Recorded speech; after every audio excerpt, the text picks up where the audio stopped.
High everybody, আমি তোমাদের new physics teacher ওজান Chowdhury. আজ যেহেতু তোমাদের সাথে আমার ফার্স্ট ক্লাস, তাই আমি সরাসরি পড়ালেখা যাব না। আমি চাই আজ সবাই সংক্ষেপে নিজেদের একটা ফর্মাল পরিচয় দাও। কথাটা শেষ করে উজান প্রথম বেঞ্চের কর্নারে বসা মেয়েটার দিকে নিজের ধারালো তীক্ষ্ণ দৃষ্টি নিক্ষেপ করলো। মেয়েটিকে উদ্দেশ্য করে সে এক ভ্রু উঁচিয়ে অত্যন্ত পেশাদার কণ্ঠে বলল, hi girl, stand up. What's your name? Ujan মূলত মৌকে খেপানোর জন্য এবং ক্লাসের সবার সামনে নিজের পেশাদারিত্ব বজায় রাখতে প্রশ্নটা করেছিল। কিন্তু উজান যেদিকে তাকে প্রশ্নটা করেছিল সে ছিল এই কলেজের সবচেয়ে অহংকারী আর ডানপিটে মেয়ে ললিতা আফরিন। পুরো কলেজে মাসে মাসে মোটা অঙ্কের ডোনেশন দেওয়া মিস্টার আরকাম সাহেবের মেয়ে সে। কলেজের তথাকথিত সুন্দরী স্টাইলিশ নারীদের মধ্যে অন্যতম একজন, যার ক্ষমতার দাপটে কলেজের সাধারণ স্টুডেন্ট থেকে শুরু করে অনেক টিচাররাও মাথা নিচু করে কথা বলেন, নয়তো সামান্য অজুহাতে তাকে সোজা কলেজ থেকে বহিষ্কার করার হুমকি দেওয়া হয়। বাবা আরকাম আফরিন দেশের নামকরা বড় মাপের বিজনেসম্যান হওয়ায় ললিতার অহংকারে মাটিতে পা পড়ে না। মেয়েটা বড্ড একরোখা আর জেদি। জীবনে সে যা চেয়েছে তা যে কোনো মূল্যে পেয়েই ছেড়েছে। ললিতা ভাবলো এই হ্যান্ডসাম ও ড্যাশিং প্রফেসর বুঝি তার দিকে তাকিয়ে মুগ্ধ হয়ে নামটি জানতে চেয়েছে। সে নিজের ঠোঁটে এক চিলতে চপল হাসি ঝুলিয়ে খানিকটা উজানের দিকে ঝুঁকে এলো এবং আদুরে গলায় বলল, I am Lalita Afrin. Mister Arkam Afrin সাহেব ওরফে এই কলেজের যিনি মূল প্রতিষ্ঠাতা ও দাতা, আমি ওনার একমাত্র মেয়ে। ললিতার ধারণা ছিল তার বাবার নাম আর বিপুল। প্রতিপত্তির কথা শুনলে এই নতুন প্রফেসরও বাকিদের মতো থতমত খেয়ে তাকে সমীহ করা শুরু করবেন। কিন্তু মেয়েটির এই দেমাগীয় বাড়তি উত্তরে উজান বিন্দুমাত্র খুশি হলো না, বরং তার গম্ভীর মুখায়ভাবে আরও শক্ত ও শীতল হয়ে উঠল। সে ললিতার দিকে এক পলক তাকিয়ে অত্যন্ত কড়া ও গম্ভীর স্বরে ক্লাসরুম কাঁপিয়ে আওড়াল, just shut up. Miss Afrin, ক্লাসে অতিরিক্ত কথা একদম অপছন্দ আমার। আমি তোমাকে শুধু তোমার নিজের নামটুকু জিজ্ঞেস করেছি, তোমার বাবার নাম কিংবা ওনার সম্পত্তির খতিয়ান জানতে চাইনি। So behave yourself. উজানের মতো একজন অত্যন্ত হ্যান্ডসাম কিন্তু কঠোর শিক্ষকের কাছ থেকে পুরো ক্লাসের সামনে এমন অপমানজনক ও কড়া ধমক খাবে তা ললিতা নিজের স্বপ্নেও কল্পনা করেনি। মুহূর্তের মধ্যে পুরো ক্লাসের সামনে ললিতার অহংকারী ফর্সা মুখের রং পাল্টে গিয়ে লাল কালো হয়ে গেল। অপমানে আর রাগে তার শরীর কাঁপতে লাগলো। উজানও দ্রুত ললিতার সামনে থেকে সরে গেল। সে এবার এক এক করে ক্লাসের বাকি সকল স্টুডেন্টের কাছে গিয়ে তাদের পরিচয় জেনে নিতে লাগলো। এভাবে একে একে সবার পরিচয় নেওয়া শেষ করে উজান এবার ধীর পায়ে এগিয়ে গিয়ে ঠিক মোয়ের বেঞ্চের সামনে এসে দাঁড়ালো। ক্লাসের বাকি সব স্টুডেন্ট উজানকে সামনে আসতে দেখে সম্মানে দাঁড়িয়ে গেলেও মৌ কিন্তু নিজের জায়গা থেকে এক চুলও নড়ল না। সে আগের মতোই গাল দুটো রসগোল্লার মতো ফুলিয়ে অভিমানী মুখ করে বেঞ্চে বসে রইল। পাশে বসা মেহেরটাকে কনুই দিয়ে কয়েকবার খোঁচা মেরে দাঁড়িয়ে পড়ার কথা বলল, তবুও মৌ উজানের উপর অভিমানে একটুও শুনল না। উজান নিজের মুখে চরম গাম্ভীর্য বজায় রেখে ভরাট গলায় মৌকে উদ্দেশ্য করে প্রশ্ন করল, miss Tasfia Mou, please stand up. Mou এবার উজানের কড়া ধমক শুনে বাধ্য হয়ে দাঁড়িয়ে গেল বটে, কিন্তু সে মুখ ঘুরিয়ে অন্যদিকে তাকিয়ে রইল। উজানের চোখের দিকে একবারের জন্যও তাকালো না। মৌয়ের এমন বাচ্চাদের মতো অভিমানী ও রাগী মুখখানা দেখে উজান নিজের মনের ভিতরে এক চিলতে নিঃশব্দে হাসলো। তবে ক্লাসের বাকি স্টুডেন্টরা এবার একদম ড্যাব ড্যাব করে উজানের মুখের দিকে তাকিয়ে রইল, কারণ মৌ তো এখনও নিজের মুখ ফুটে নামই বলেনি। তাহলে এই নতুন প্রফেসর প্রথম দিনেই তার নাম তাসফিয়া মৌ কিভাবে নিখুঁতভাবে জানতে পারলেন, সেটাই সবার মাথায় ঢুকছিল না। উজান সবার মনের কৌতূহল টের পেয়ে কিছুটা নিচু হয়ে মেঝে থেকে মৌয়ের পড়ে থাকা ফিজিক্স বইটা কুড়িয়ে নিল। বইয়ের প্রচ্ছদে বড় বড় অক্ষরে লেখা তাসফিয়া মৌ। উজান বইটা আলতো করে মৌয়ের বেঞ্চের উপর রেখে ক্লাসের বাকি স্টুডেন্টদের উদ্দেশ্য করে আওড়ালো, লিসেন এভরিবডি, মিস তাসফিয়া মৌয়ের নামটা আমি এত নিখুঁতভাবে কীভাবে জানতে পারলাম তারপর নিশ্চয়ই তোমরা বুঝতে পেরেছ। সো আমার মুখের দিকে ওভাবে হাঁ করে না তাকিয়ে সবাই নিজেদের সামনে বইয়ের দিকে মনোযোগ দাও। উজানের চতুর বুদ্ধি দেখে ক্লাসের সকল স্টুডেন্ট লজ্জায় মাথা নিচু করে নিল। আর ঠিক সেই সুযোগে উজান মৌয়ের দিকে বেশ খানিকটা ঝুঁকে এসে একদম নিচু ফিসফিসানি স্বরে কড়া গলায় বলে উঠল, মিসেস চৌধুরী, ক্লাস টাইম শেষ হওয়া মাত্রই সরাসরি আমার পার্সোনাল কেবিনে এসে দেখা করবেন, নয়তো কলেজের প্রথম দিনেই কিন্তু বড় রকমের পানিশমেন্ট পেতে হবে, মনে থাকে যেন। কথাটা বলে উজান আর এক সেকেন্ডও সেখানে দাঁড়ালো না। সে ব্ল্যাকবোর্ডের সামনে এগিয়ে গিয়ে ফিজিক্সের কিছু বেসিক ম্যাথ আর সূত্র বোর্ডে করাতে লাগলো। দেখতে দেখতে ক্লাসের নির্ধারিত সময় প্রায় শেষের দিকে চলে এলো। উজান এবার সবার উদ্দেশ্যে কড়া গলায় জানালো, এভরিওয়ান, আজ যেহেতু তোমাদের সাথে আমার ফার্স্ট ক্লাস, সেই জন্য আজকে আর বেশি কিছু করাচ্ছি না। নেক্সট ক্লাসে আসার আগে বোর্ডে দেওয়া ম্যাথগুলো সবাই হোমওয়ার্ক হিসেবে করে নিয়ে আসবে, নয়তো ক্লাসে ঢুকতে দেওয়া হবে না। উজানের এই কড়া নির্দেশনা শোনা মাত্রই ক্লাসের মাঝখানের বেঞ্চ থেকে একটা ছেলে তার ছেলের হাসি ঝুলিয়ে দাঁড়িয়ে পড়ল। সে অত্যন্ত দেমাগী সুরে বলল, পানিশমেন্ট মানে কিসের পানিশমেন্টের কথা বলছেন স্যার? এই কলেজের হিস্ট্রিতে আজ পর্যন্ত কোনো বড় বড় টিচারও আমাদের এই সেকশনকে পানিশমেন্ট দেওয়ার কথা কল্পনাও করতে পারেনি। আর আপনি কলেজে পা রাখার কয়েক ঘন্টাও হয়নি, এর মধ্যে আমাদের পানিশমেন্ট দেওয়ার ভয় দেখাচ্ছেন?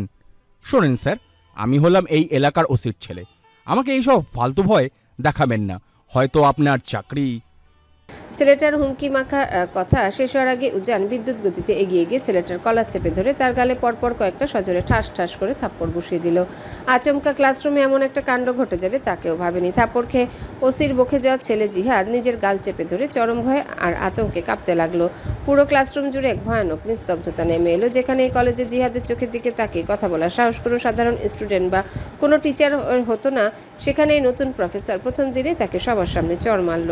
এটা ভেবে জিহাদের রাগে গা জ্বলছিল, কিন্তু উজানের রুদ্ররূপ দেখে সে টু শব্দ করার সাহস পেল না। উজান এবার বাঘের মতো গর্জন তুলে পুরো ক্লাস কাঁপিয়ে তুলল। Listen to me carefully. Ujan Chowdhury কারো বাপের কেনা গোলাম নয়। এই ক্লাসের সময়টুকু যেহেতু আমার, সো এই 4টি দেয়ালের ভেতর সবকিছু শুধুমাত্র আমার রুলস অনুযায়ী চলবে। কার বাবা মিনিস্টার আর কার বাবা ওসি এসব ফালতু জিনিস দেখে টাইম বা ইন্টারেস্ট আমার বিন্দুমাত্র নেই। আজ ফার্স্ট ডে বলে তোমাকে শুধু ছেড়ে দিলাম। নেক্সট টাইম যদি আমার ক্লাসে এমন তেরিবিরি করো, তবে কান ধরে পুরো ক্যাম্পাস এক পায়ে ঘোরাবো। মাইন্ডেড। আর হ্যাঁ, লিসেন গার্লস, তোমরা মেয়ে বলে পার পেয়ে যাবে এমনটা ভাবার কোনো কারণ নেই। অন্যায় করলে কাউকে ছেড়ে দেওয়া ওজান চৌধুরীর ধাতে নেই, মনে রাখে সবাই। যে ক্লাসে সবসময় টিচারের চেয়ে স্টুডেন্টদের চিল্লানো শব্দের কান পাতা যেত না, আজ সেই ক্লাসের প্রতিটা স্টুডেন্ট একদম মুখে কুলু পেটে বিড়ালের মতো চুপ হয়ে রইল। কারো মুখে একটা কথাও শুনল না। এরই মাঝে উজান নিজের হাত ঘড়ির দিকে তাকিয়ে এক দীর্ঘশ্বাস ফেলে দ্রুত ক্লাসরুম ত্যাগ করে করিডোর দিয়ে হেঁটে নিজের পার্সোনাল কেবিনের দিকে এগিয়ে গেল। ক্লাস শেষ করে উজান নিজের ক্লান্তি দূর করতে যেই না নিজের পার্সোনাল কেবিনের দরজা খুলে ভিতরে ঢুকেছে, ঠিক তখনই হঠাৎ কেউ একজন এসে তীব্র আবেগে তাকে শক্ত করে জাপটে ধরল। উজান মুহূর্তের মধ্যে স্তব্ধ ও নিথর হয়ে গেল। তাকে এভাবে হুটহাট করে জড়িয়ে ধরার অধিকার আর পাগলামি শুধুমাত্র তার পুচকে বউ মৌয়েরই আছে, কিন্তু মৌ তো এখন মাত্রই ক্লাস শেষ করে বান্ধবীদের সাথে ক্লাসরুমে থাকার কথা। তাহলে এই বন্ধ কেবিনের ভিতরে এত সাহস নেই তাকে কে জড়িয়ে ধরলো? উজান নিজের সমস্ত পুরুষালী শক্তি দিয়ে নিজেকে সেই বাঁধন থেকে ছাড়ানোর আপ্রাণ চেষ্টা করতে লাগলো। ঠিক তখনই তার কানের কাছে এক চেনা বিষাক্ত মেয়েলি কণ্ঠস্বর ভেসে এলো। উজান, কেমন আছো তুমি? এতগুলো বছর পর আজ সামনাসামনি দেখে ওইভাবে চট করে ভুলে গেলে আমায়? কণ্ঠটা শোনা মাত্রই উজানের চেনা পৃথিবীর সব আলো যেন এক পলকে নিভে গেল। সে তীব্র এক ঝটকায় মেয়েটাকে নিজের শরীর থেকে দূরে সরিয়ে দিল। মেয়েটার মুখের দিকে তাকানো মাত্রই উজানের চারিপাশে চেনা জগৎটা যেন স্তব্ধ হয়ে গেল।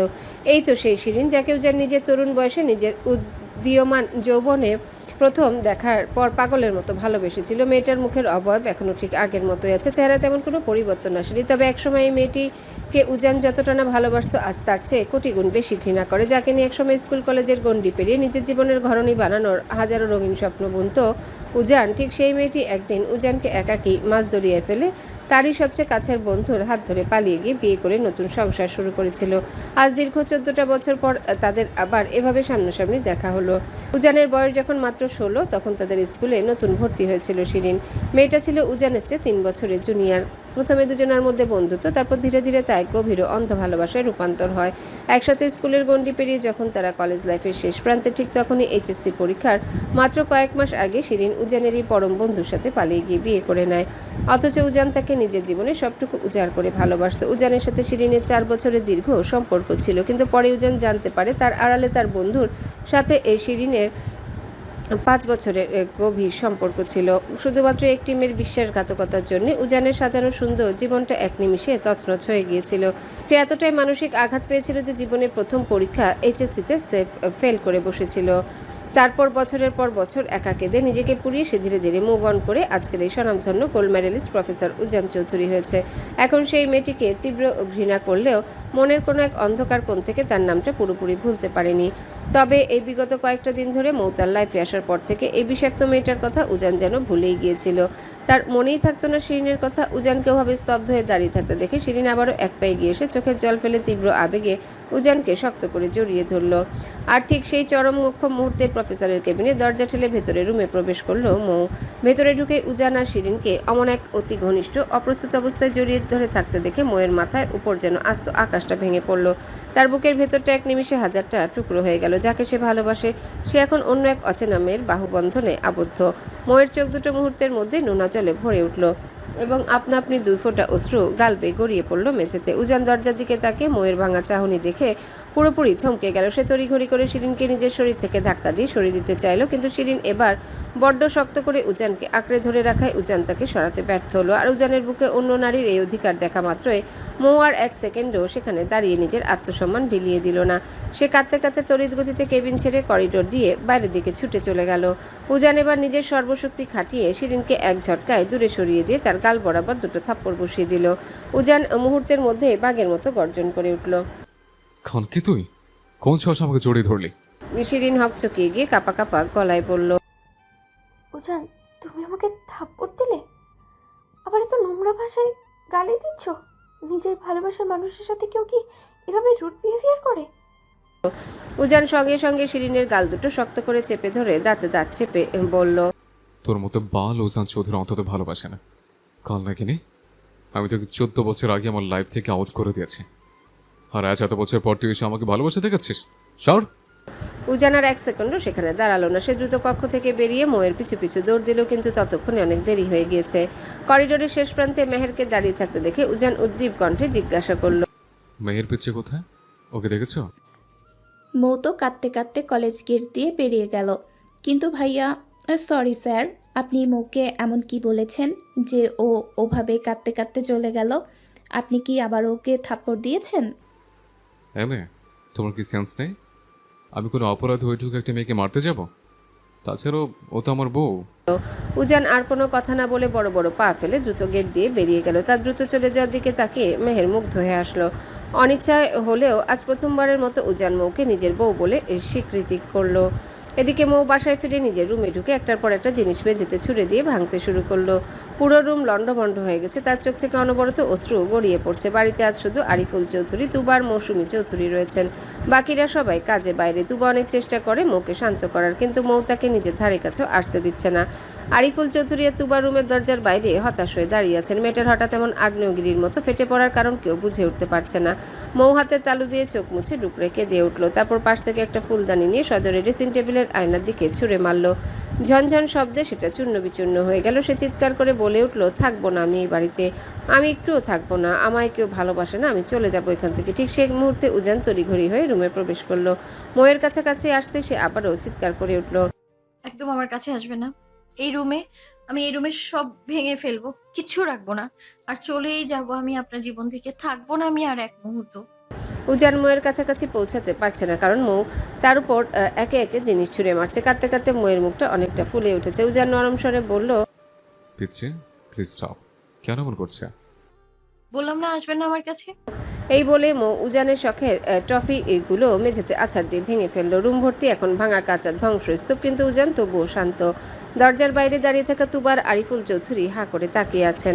যে জিনিসগুলো উজান ইফাতকে পর্যন্ত স্পর্শ করতে দিত না ভেঙে যাওয়ার ভয়ে, আজ মৌ সেগুলো ভেঙে ফেলার পরে উজান একদম চুপ। তার মুখে সামান্যতম রাগের আচরণ নেই।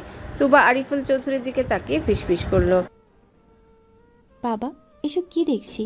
ভাই মৌকে এত বড় কাণ্ডের পরও একটা বকাও দিচ্ছে না। সেটাই তো ভাবছি আম্মাজান, ছেলেটার আজ কি হলো?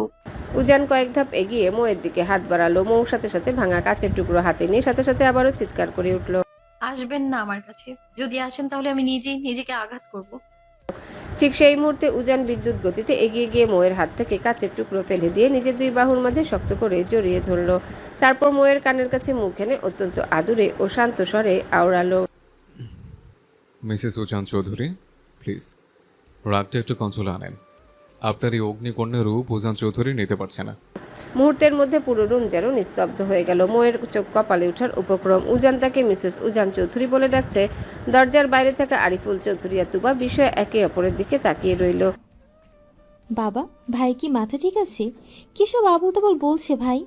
আরিফুল চৌধুরী নিজের ঠোঁটের কোণে এক চিলতে তৃপ্তির মুচকি হাসি ঝুলিয়ে তুবার মাথায় হাত রাখলেন। অত্যন্ত রসিকতার সুরে ফিসফিসিয়ে বলেন, আম্মাজান, ছেলে আমার এবার পুরোপুরি ফেঁসে গিয়েছে। মুখে সারাদিন বউ মানি না বলা আমার ছেলেটারও আজ নিজের অজান্তেই এক পুচকে মেয়েটার প্রেমে একদম হাবুডুবু খাচ্ছি। বাবা, আমার মনে হয় এখন আমাদের এখান থেকে চলে যাওয়াই উচিত। ওদের পার্সোনাল স্পেস দেওয়া দরকার।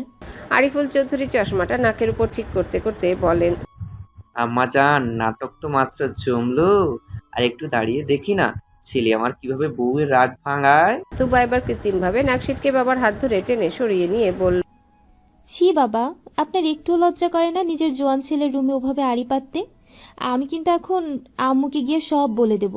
দেখবো তখন আপনার কি হয়। এই আম্মা জান, একদম এই ভুল কাজটি করো না।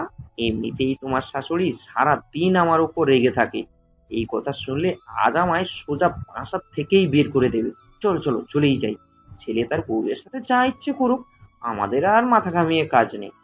তুবার আরিফুল চৌধুরী দুজন হাসতে হাসতে ড্রয়িং রুমের দিকে চলে গেলেন। তারা সম্পর্কে শ্বশুর আর পুত্রবধূ হলেও তাদের ভেতরে বন্ডিংটা ছিল একদম গভীর বন্ধুদের মতো।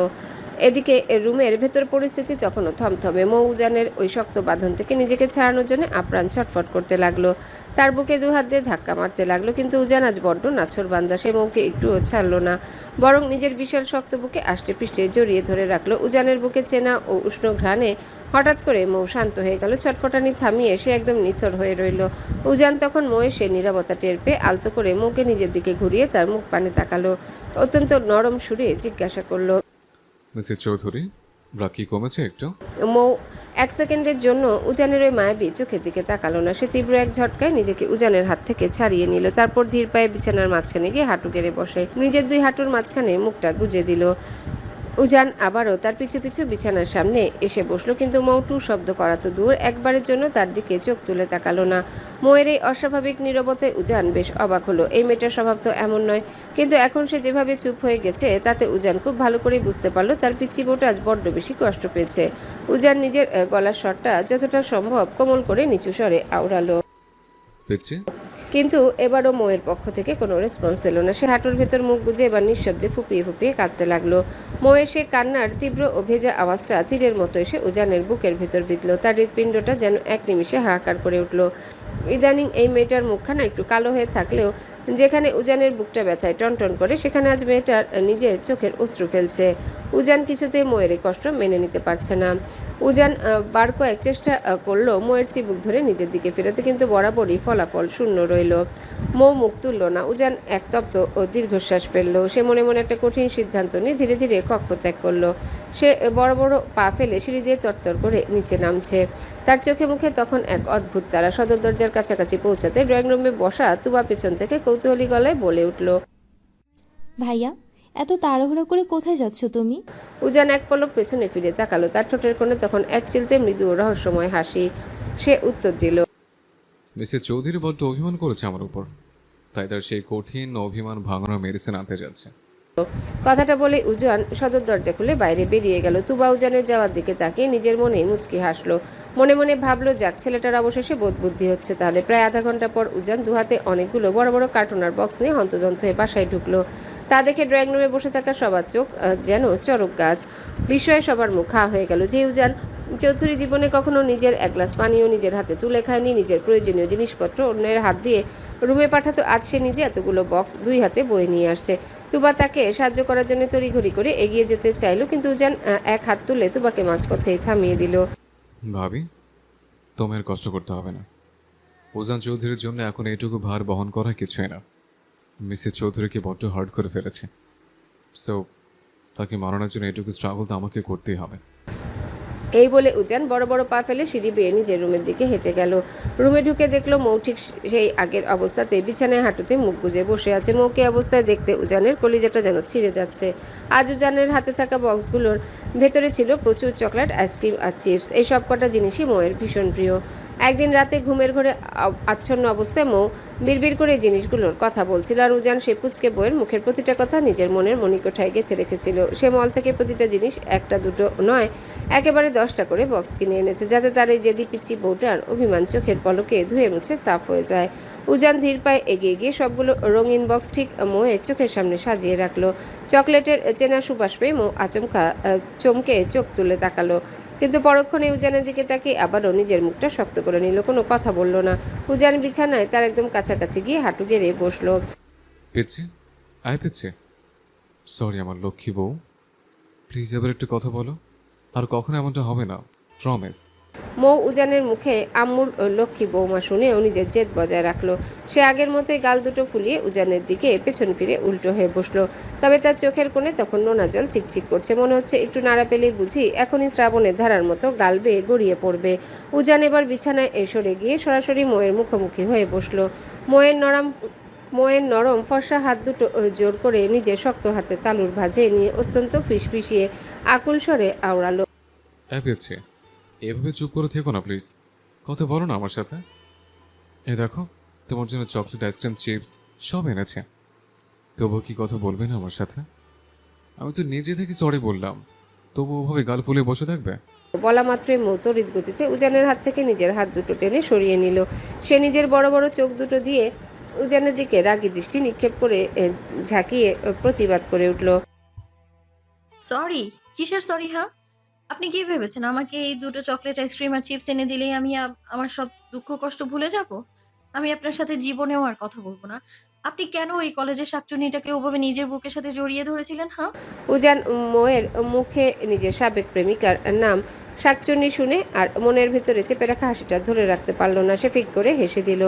তারপর বিদ্যুৎ গতিতে এগিয়ে গিয়ে মৌকে এক ঝটকায় কোলে তুলে নিজের মুখোমুখি বসিয়ে দিল। মৌ কিছু বুঝে ওঠার আগে উজান তার মুখের উপর এসে পড়া এলোমেলো চুলগুলো আলতো করে সরিয়ে দিল এবং বিছানার পাশ থেকে একটা ক্লিপ নিয়ে পরম যত্নে মৌয়ের চুলগুলো উঁচু করে একটা সুন্দর খোপা বেঁধে দিল। খোপা বাঁধা শেষ করে উজান মৌয়ের নাকের ডগায় একটা মৃদু টোকা দিয়ে বলল, পিচ্ছি, ইদানিং তুমি কিন্তু বড্ড অলস হয়ে যাচ্ছ। এত সুন্দর সিল্কের চুলগুলোর এই 12টা বাজিয়েছ কোন সাহসে শুনি? রোজ সকালে আমি নিজে তোমার এই চুলগুলো বেঁধে দিই, তুমি একটু চুলগুলো ক্লিন রাখতে পারো না? নাকি এখন থেকে তোমার চুল ক্লিন করার দায়িত্ব আমাকেই নিতে হবে? মৌ উজানের এই বেমক্কা বকা আর চতুরতা দেখে রাগে আরো লাল হয়ে গেল। সে উজানের কোল থেকে নেমে বুক লক্ষ্য করে নিজের ছোট ছোট হাত দিয়ে দুটো কিল বসিয়ে দিয়ে দিল। আপনি অনেক খারাপ। আপনি আমার অভিমান না ভাঙিয়ে উল্টো এখন আমাকেই অলস বলে বকা দিচ্ছেন। থাকবো না আমি আপনার সাথে, চলেই যাব আমি এখান থেকে। থাকতে পারবে আমায় ছাড়া? থাকতে পারবো না বলেই তো এমন করছেন। যেদিন সত্যি সত্যি চলে যাব সেদিন ঠিকই বুঝবেন। উজান তার প্রতিউত্তরে আর কোনো কথা বলল না। সে জানে পিচ্চিটাকে মুখের কথায় শান্ত করা যাবে না। উজান বেশ কিছু সময় গভীর চোখে ময়ের ওই নিষ্পাপ মুখখানার দিকে তাকিয়ে রইল। তারপর বিছানায় রাখা বক্সগুলো থেকে ময়ের সবচেয়ে প্রিয় চকলেট আইসক্রিম বের করলো। তারপর আইসক্রিমটা একদম ময়ের মুখের সামনে ধরলো। প্রিয় আইসক্রিম চোখের সামনে দেখা মাত্র ময়ের ঠোঁটের কোণে এক চিলতে মিষ্টি হাসি ফুটে উঠতে চাইল। তবে সে পরক্ষণে নিজেকে সামলে নিয়ে নিজের জেদ বজায় রাখলো। আইসক্রিমটা নিজের হাতে নিল না। উজান ময়ের এমন কাণ্ড দেখে মনে মনে নিঃশব্দে হাসলো। মৌ যদিও তার উপর অভিমান করে মুখটা অন্যদিকে ঘুরিয়ে রাখলো, কিন্তু আইসক্রিমের চেনা সুবাস পেয়ে ইতিমধ্যে তার জিভে জল চলে এসেছে। মৌয়ের এই লোভ সামলানোর চেষ্টা দেখে উজান এবার খানিকটা তার কানের কাছে ঝুঁকে পড়ল। অত্যন্ত নিচু ফিসফিসানি স্বরে আওড়ালো, কি হলো মিসেস চৌধুরী? আপনি কি নিজে থেকে এটা খাবেন নাকি আমি নিজে? উজানের কথা শেষ হওয়ার আগে তড়িৎ গতিতে উজানের হাত থেকে আইসক্রিমটা কেড়ে নিল মৌ। তারপর মুখ বাঁকিয়ে নিজের মনে গপ গপ করে আইসক্রিম খেতে লাগলো। উজান এবার শব্দ করে হেসে দিল। মৌ উজানের হাসির দিকে পাত্তা না দিয়ে চোখ মুখ কুচকে পরম তৃপ্তিতে আইসক্রিম খাওয়ায় ব্যস্ত হয়ে পড়লো। তবে পুরোটা সময় উজান কিন্তু এক পলকের জন্য চোখ সরালো না। তার গভীর দৃষ্টিটা স্থির হয়ে লেপ্টে রইল কেবলই তার এই অবুঝ পিচ্ছি বউটার উপর। হঠাৎ মৌ বলে ওঠে, লাভ ইউ প্রফেসর সাহেব। উজান মৌয়ের দিকে তাকিয়ে মুচকি হাসলো। তার কপালে লেপ্টে থাকা চুলগুলো আলতো হাতে সরিয়ে দিয়ে ফু দিল। মৌ আইসক্রিম খেতে খেতে এক পলক তাকালো। অতঃপর উজান ভ্রু গোল কুচকে জিজ্ঞাসা করলো, চকলেট, আইসক্রিম, চিপস এনাদের কথা বললে? মৌ খিলখিল করে হাসলো। ঠোঁটের চারিদিকে লেগে থাকা আইসক্রিম উজানের শার্টের মুছে উত্তর দিল, হুম। হায় আল্লাহ, এই মেয়েদিকে সামান্য চকলেট আইসক্রিমের জন্য ভালোবাসে বলে। এই পচা বর, আমি একদমই চকলেট আইসক্রিমের জন্য ভালোবাসি বলিনি। আমার ক্রাশ বর এতগুলো চকলেট, আইসক্রিম, চিপস এনে দিয়েছে বলে তাকেই বলেছি। আমি আপনার মতো লুচু নই যে বিয়ের আগে ফষ্টি নষ্টি করি। উজানের মুখটা এক নিমিষে বেলুনের মতো চুপসে গেল। সে মনে মনে এক দীর্ঘশ্বাস ফেলে ভাবলো, এই মেয়েটাকে নিয়ে আর পারা যায় না। সবসময় এক অক্ষর বেশি না বললে যেন এর পেটের ভাত হজম হয় না। উজান নিজেও এবার একটু মুখ বাঁকিয়ে ময়ের কথার পিঠে উল্টো সুর ধরে খোঁচা দিয়ে বলে উঠল, ফষ্টি নষ্টি করেছি তো ভালোই করেছে। তোমার মতো তো আর হাঁচের খানে ছেলের প্রেমে হাবুডুবু খেয়ে বেড়ায় না। মৌ আইসক্রিমটা মুখের কাছে নিয়ে আচমকা থেমে গেল। সে চোখ দুটো বড় বড় করে বলল, ছি, আপনি নিজে একটা ছেলে হয়ে আবার আরেক ছেলের প্রেমে পড়তে চান? ঘরে আমার মতো এত সুন্দর অপ্সরা বউ থাকতেও নজরটা এত খারাপ কেন আপনার শুনি? নাকি আপনি আসলে একজন মৌয়ের মুখের ওই মারাত্মক বাকি কথা শেষ হওয়ার আগে উজান রীতিমতো বিষম খেয়ে চেঁচিয়ে উঠল, শাট আপ মিসেস চৌধুরী, তোমাকে আমি এই এত চকলেট, আইসক্রিম আর চিপসের পাহাড় এনে দিয়েছি আমার সামনে বসে বসে আমার মুখে মুখে তর্ক করার জন্য? মৌ এক ভেঙচি কেটে বলল, সত্যি কথা শুনলে তো সবার গায়ে একটু জ্বালা ধরবে, এটাই তো স্বাভাবিক। আর শুনুন মিস্টার খাটাস, আপনি মোটেও এই এত কিছু আমায় এনে দেননি। আপনি তো আমায় সবার সামনে নিজের বউ বলে স্বীকারই করতে চান না। এগুলো সব আমার ওই ড্যাশিং আর ক্রাশ বর উজান চৌধুরী এনে দিয়েছে আমায়। আর আমি শুধু আমার বরের কথাই শুনবো? আপনার মতো খাটাস লোকের এখন এখানে কোনো দরকার নেই। উজান নিজের নাক কুচকে চরম বিরক্তি নিয়ে তাকালো। ফাসিল মেয়ে একটা। ফাজিল শব্দটা শোনা মাত্রই মৌয়ের ফর্সা মুখের রং মুহূর্তের মধ্যে পাল্টে লাল হয়ে গেল। সে হাতের আইসক্রিমের চট করে শেষ করে দ্রুত সোজা হয়ে দাঁড়ালো। তারপর নিজের কোমরে হাত গুজে গলার স্বর সপ্তমে চড়িয়ে কর্কশ কণ্ঠে প্রতিধ্বনি করে উঠল, আপনি ফাজিল, আপনার 14 গোষ্ঠী ফাজিল। খচ্চর লোক বউকে ভালোবাসে না, শুধু কথায় কথায় বকে। উজান চরম বিস্ময়কর দৃষ্টিতে কিছু সময় ওই পুচকে মেয়ের রণচণ্ডী রূপের দিকে তাকিয়ে রইল। তারপর নিজের গলার স্বর খানিকটা উঁচু করে মুখ ভাঙিয়ে উত্তর দিল, বউ? Like seriously? তুমি বউ নাও, বউ নামের অ্যাটম বোমা। হ্যাঁ, এখন তো আমাকে অ্যাটম বোম মনেই হবে। ঘরে এত সুন্দর বউ থাকতে বাইরে ফষ্টি নষ্টি করতে পারেন কি না? উজান দাঁতে দাঁত চেপে বলে উঠে, এই ডেট, তোমার মনে হয় ওজন চৌধুরী সত্যি সত্যি বাসার বাইরে ফষ্টি নষ্টি করে? আপনি কি শুধু ফষ্টি নষ্টি করেন, সাথে নাঙ্গিদের সাথে ঘেঁষাঘেঁষি করতে পারেন? তাই এখন বউকে তিতা লাগছে? উজান নিজের কপাল কুঁচকে তাকালো। তারপর নিচু স্বরে জিজ্ঞাসা করলো, হোয়াট নাঙ্গি? একটা মেয়ের বয়ফ্রেন্ড বা প্রেমিককে যদি নাঙ্গ বলতে পারে, তাহলে সেই হিসেবে আপনার ওই শিরিন পেতনি একটা আস্ত নাঙ্গি। উজানের মুখ দিয়ে আর কোনো কথা শুনল না। সে শুধু একটা তপ্ত ও দীর্ঘশ্বাস ফেলল। উজানের এই অসহায় অবস্থা দেখে মৌ সঙ্গে সঙ্গে আবারও একটু মুখ ভাঙালো। উজান নিজের ভেতরের সমস্ত রাগ ভুলে এবার নিঃশব্দে হেসে বিছানা থেকে উঠে দাঁড়ালো এবং চলে যেতে হাঁটতে লাগলো। ঠিক তখনই কিছু একটা মনে পড়তে সে তড়িঘড়ি করে মৌয়ের দিকে ঝুঁকে পড়ল। আই পেয়েছি, ওয়েট। মৌ উজানের এই আচমকা গলার আওয়াজে আর ঝড়ের গতিতে এগিয়ে আসার ভয়ে কেঁপে উঠল। তবে পরক্ষণে নিজেকে সামলে নিয়ে উজান কিছু বুঝে ওঠার আগে তার শক্ত হাতের কবজিতে নিজের ধারালো দাঁত দিয়ে কষে এক কামড় বসিয়ে দিল। উজান আউচ করে নিজের হাতটা টেনে নিল। মৌ সঙ্গে সঙ্গে দাঁত কটমট করে বলে, খাচ্চর লোক একটা, এবার হুঠা চিলাচিলি করে আমায় ভয় পাইয়ে দিয়ে একদম মেরে ফেলতে চান? উজান নিজের হাতের কামড়ের দাগটার দিকে তাকিয়ে ফু দিতে দিতে বলল, ফাজিল কেমন করে কামড় দিল, ইস কি ব্যথা! আর তুমি আবার ভয় পাও নাকি? আমি তো জানতাম এই দুনিয়ায় তুমি একাই সবার ভয়ের একমাত্র কারণ। কথাটা শেষ হতে মৌ নিজের বড় বড় চোখ দুটো আরো তীক্ষ্ণ করে উজানের দিকে তাকালো। মুহূর্তের মধ্যে রাগে মৌয়ের পুরো বুকটা একদম লাল টকটকে রক্তবর্ণ ধারণ করলো। বইয়ের ওই রাগী চাহনি দেখে উজান এবার নিজের গলা খাকারে দিয়ে অত্যন্ত মিনমিন স্বরে বিড়বিড় করে আওড়ালো, এমন করে তাকাও কেন? ভয় লাগে তো?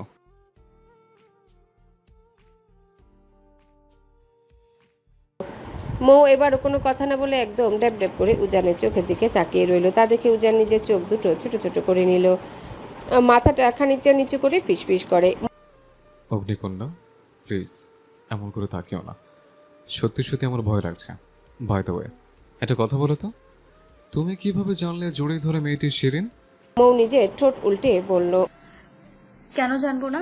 আপনার ওই ফোন থেকে জেনেছি। উজান এবার আকাশ থেকে পড়ার মতো চমকে ওঠে। হোয়াট? তুমি আমার ফোন কেড়েছ? তুমি কখন আমার ফোন কাটলে? মৌ এবার বিছানার উপর একদম টান টান হয়ে দাঁড়িয়ে উজানের মুখোমুখি হলো।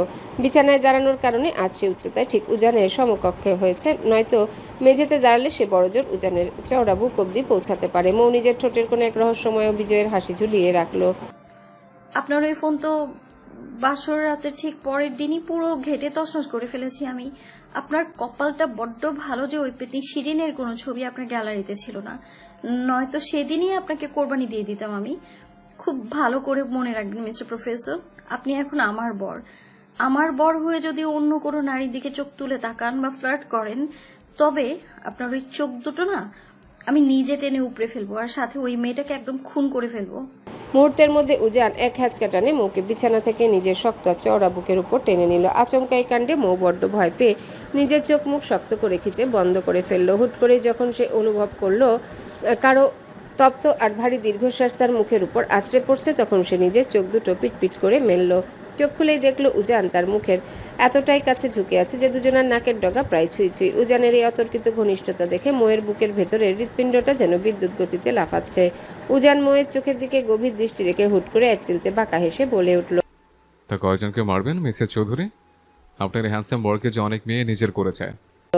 মৌ এবার এক মুহূর্ত দেরি করলো না। সে উজানের কলারটা নিজের ছোট ছোট হাত দিয়ে শক্ত করে চেপে ধরে অত্যন্ত দৃঢ় ও জেদি গলায় উত্তর দিল, যে কয়জনই আপনাকে চাক না কেন আমি তাদের সবাইকে খুন করব। খুব ভালো করে শুনে রাখুন মিস্টার প্রফেসর, এই মিসেস উজান চৌধুরী নিজের ব্যবহারের একটা সামান্য সুতো কখনো কারোর সাথে শেয়ার করে না। সেখানে আপনাকে তো অন্য কারোর সাথে শেয়ার করার প্রশ্নই ওঠে না। আপনি শুধুমাত্র আমার, আর শুধু আমারই থাকবেন, বুঝতে পেরেছেন? পুচকে বউয়ের মুখে এই প্রথম এমন স্পষ্ট আর তীব্র অধিকার বোধে স্বীকারোক্তি শুনে উজান নিঃশব্দে হাসলো। তার বুকের ভেতরে এক অন্যরকম ভালো লাগা ছুঁয়ে গেল। সে আলতো করে মৌকে নিজের বুক থেকে ছেড়ে দিল এবং কোনো কথা না বাড়িয়ে শান্ত পায়ে কক্ষ ত্যাগ করলো। উজান রুম থেকে বেরিয়ে যেতেই মৌ নিজের বিছানায় ধপাস করে বসে নিজের মনে কিলকিল করে হেসে উঠল। সে স্পষ্টই বুঝতে পারছে তার এই খাটাস বরটা ইদানিং আর আগের মতো তার উপর খুব একটা বিরক্ত হয় না, বরং তার এই পাগলামিগুলো এখন বেশ উপভোগী করে। বিকেলে স্নিগ্ধ ও হালকা মিষ্টি বাতাসের মাঝে একা একা হেঁটে চলেছে মেহের। সামনেই তাদের পরীক্ষা, তাই লাইব্রেরিতে বসে কিছু দরকারি নোটস আর বই পড়তে পড়তে কখন যে বিকেল গড়িয়ে গিয়েছে সে বুঝতেই পারেনি। অবশ্য এখন অনেকটা দিন অনেক বড়, সন্ধ্যা হতে এখনো বেশ খানিকটা সময় বাকি আছে। কাঁধে ভারী কলেজের ব্যাগটা ঝুলিয়ে সে ক্লান্তি ভরা পায়ে ধীরে ধীরে পিচঢালা রাস্তা দিয়ে হেঁটে চলেছে। এই প্রচণ্ড গরমে হেঁটে চলার কারণে তার কপালে বিন্দু বিন্দু ঘাম জমা হয়েছে। অন্য দিনগুলোর তুলনায় আজ গরমটা একটু বেশি পড়েছে। মেহের যখন নিজের মনে হেঁটে যাচ্ছিল ঠিক তখনই হুট করে পাশে কারো এক দীর্ঘ ছায়া আর চেনা উপস্থিতি টের পেল। সে চমকে পাশে ফিরে তাকাতেই দেখে তার ঠিক গা ঘেঁষে হেঁটে চলেছে ইফাত চৌধুরী। ইফাতকে এই অসময়ে হুট করে নিজের ঠিক পাশে দেখতে পেয়ে মেহেরের চোখ দুটো বিস্ময়ে বড় বড় হয়ে গেল। ইফাত মেহেরের ওই থতমত খেয়ে যাওয়া মুখটা দেখে ঠোঁটের কোণে এক চিলতে মুচকে হাসি ঝুরালো। তারপর মেহের কিছু বুঝে ওঠার আগে চোখের পলকে তার কাঁধ থেকে ভারী ব্যাগটা নিজের হাতে টেনে নিল। অতঃপর মেহেরের পায়ে পা মিলিয়ে একদম তাল মিলিয়ে হাঁটতে লাগলো। মেহের চরম অস্বস্তিতে পড়ে এদিক ওদিক তাকিয়ে তোতলামি কণ্ঠে বলে উঠল, আপনি এখানে? আর আমার ব্যাগ এভাবে আপনাকে নিয়ে যেতে হবে না, আমি নিজেই নিজের ব্যাগ ক্যারি করতে পারবো, দিন ওটা। ইফাত মেহেরের কথা শুনে সাথে সাথে মাঝ রাস্তায় থমকে দাঁড়িয়ে গেল। সে নিজের জোড়া ভ্রু কুঁচকে গম্ভীর কণ্ঠে জিজ্ঞাসা করল, এই যে মিস মেহের, আমি তোমার চেয়ে বয়সে বড় নাকি তুমি আমার চেয়ে বড়? মেহের মাথা নিচু করে আমতা আমতা করে বলল, আপনি বড়। গুড, তাহলে আমি যা বলবো তুমি ঠিক তাই করবে, কোনো তর্ক করবে না, চুপচাপ হেঁটো। ইফাত আবারও হাঁটতে শুরু করে আলতো হেসে বলল, আর একটা গুড নিউজ শুনলো, আমি কিন্তু এখন থেকে নিয়মিত বাবার সাথে অফিসে যাব। আজকেও গিয়েছিলাম, প্রথম দিন তো, তাই কাজগুলো বুঝতে একটু কষ্ট হয়েছে, তবে ধীরে ধীরে সব ঠিক হয়ে যাবে, কি বলো? মেহের নিজের শুকনো ঢোক গিলে অত্যন্ত নির্লিপ্ত গলায় উত্তর দিল, সেটা আমাকে কেন বলছেন? ইফাত এক পলক মেহেরের ম্লান মুখের দিকে তাকালো। তোমাকে বলবো না তো আর কাকে বলবো শুনি? আমি কিভাবে জানবো কাকে বলবেন?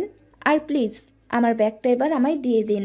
ভাই আমাকে বলে দিয়েছে রাস্তায় চেনা অচেনা কোনো ছেলের সাথে যেন বেশি কথা না বলি।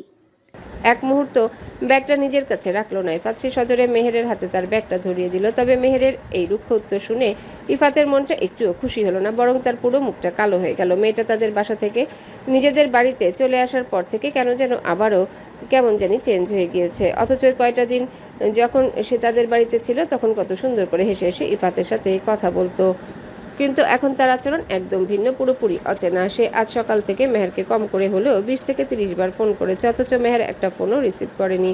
কেন মেয়েটা তার সাথে এমন অদ্ভুত আচরণ করছে? ইফাত কিছুতেই তার সমীকরণ মেলাতে পারছে না। ইফাত একটু এগিয়ে গিয়ে মৃদু কণ্ঠে ডাকলো, ফুলকন্যা। মেহের মনের ভিতরে এক তীব্র ধাক্কা খেয়ে চমকে তাকালো। সে মনে মনে ভাবলো, এই লোকটার সাথে সে যত দূরত্ব বজায় রেখে চলতে চায় লোকটা ঠিক ততটাই তার কাছাকাছি চলে আসে। সে কিভাবে এই পাগল মানুষটাকে বোঝাবে যে তার মনের গভীরে মেহেরকে নিয়ে যে আশা ও রঙিন স্বপ্ন বাসা বেঁধেছে তা পূরণ হওয়া এই সমাজে একদম অসম্ভব। ইফাত মুখে নিজের ভালোবাসার কথা সরাসরি প্রকাশ না করলেও মেহের তার ওই চোখের ভাষা খুব ভালো করে বুঝতে পারে। ইফাতের মনে মেহেরের জন্য কি গভীর অনুভূতি চলছে তা সে স্পষ্ট টের পায়, আর ঠিক সেই কারণে সে দূরত্ব বজায় রাখে। তবু এই মানুষটা কেন যেন তার থেকে দূরে সরে যায় না। মেহেরকে ওভাবে চুপচাপ দাঁড়িয়ে থাকতে দেখে ইফাতের কণ্ঠস্বর এবার বড্ড অসহায় শোনালো। সে আবারও জিজ্ঞাসা করলো, ফুলকন্যা, তুমি কি আমার উপর খুব বেশি বিরক্ত? মেহের মাথা নাড়িয়ে নিচু স্বরে বলল, কই না তো, বিরক্ত হব কেন? তাহলে আমাকে এভাবে সারাক্ষণ অ্যাভয়েড করো কেন? তুমি কি জানো তোমার করা এই অ্যাভয়েড করা আমি একদম নিতে পারি না। তোমায় আজ সকাল থেকে আমি কতগুলো ফোন করলাম, অথচ তুমি একটা বারও আমার ফোনটা রিসিভ করলে না। তুমি কি একবারও ভেবে দেখেছো এতে আমার মনটা কতটা হার্ট হয়েছে, আমি কতটা কষ্ট পেয়েছি? ইফাতের এই তীব্র আকুলতা আর কষ্টের কথা শুনে মেহেরের বুকটা যেন ভেঙে চুরমার হয়ে গেল। সে নিজের চোখের অশ্রু লুকানোর জন্য অপরাধীর মতো মাটির দিকে তাকিয়ে মাথা নিচু করে রইল। তার মুখ থেকে একটা শব্দ বের হলো না। ইফাত মেহেরের একদম মুখোমুখি দাঁড়িয়ে তার থেকে এক হাত আলতো করে ধরতে চাইলো। তার কণ্ঠে এখন অনুনয়।